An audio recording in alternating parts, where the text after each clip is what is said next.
জানি ভালোবাসা সৌন্দর্য দেখে হয় না, ভালোবাসা হয় মন থেকেই। তাই তো আমি তো তোমায় ভালোবাসছিলাম মন থেকে। মন দিয়ে ভালোবাসার পরেও যখন পাইলাম না তোমায়, তখন নেশা করা ছাড়া আর কোনো ছিল না আমার উপায়। সকাল গড়িয়ে বিকাল হয়, যখন হয় রাত, তখন আমার চোখের পানি পড়তে পড়তে পোয়ায় রাত। ঘনিয়ে উঠেছে অন্ধকার থেকে কালো ছায়া। বিশ্বাস করো, ভুলতে পারিনি কিন্তু তোমার ওই মায়া। তোমার দেওয়া সেই পুরনো কথাগুলো, কি জানি কি ছিল এক মধুর হারি। আমি কিন্তু আজও ভুলতে পারিনি সেই মায়াদের কথাখানি। সে যখন আমাকে হেসে হেসে কথা বলতো, তার কথায় অনেক মায়া ছিল, যে মায়ায় পড়েছি আমি। জানতামই না মায়া জিনিসটা কি। আসলে এখন বুঝতে পারছি আসলে মায়া জিনিসটা কি।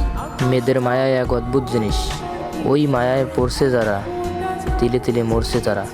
সে বলছে আমায় কখনো ছেড়ে যাবে না আমায়।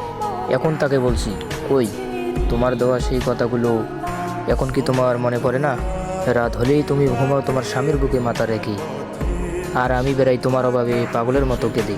ভুলতে পারবো না তোমার ওই মায়া। তুমি না হয় সুখেই থাকো আমাকে ছাড়া, আমি না হয় তোমার অভাবে বেড়ালাম কেঁদে। তুমি কখনো এটা ভাবো না সে আমাকে অভিশাপ দেবে। এটা ভাবিলে তোমার ভুল ধারণা।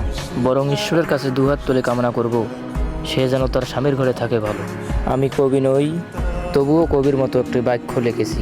তুমি নীল আকাশ আপন করেছো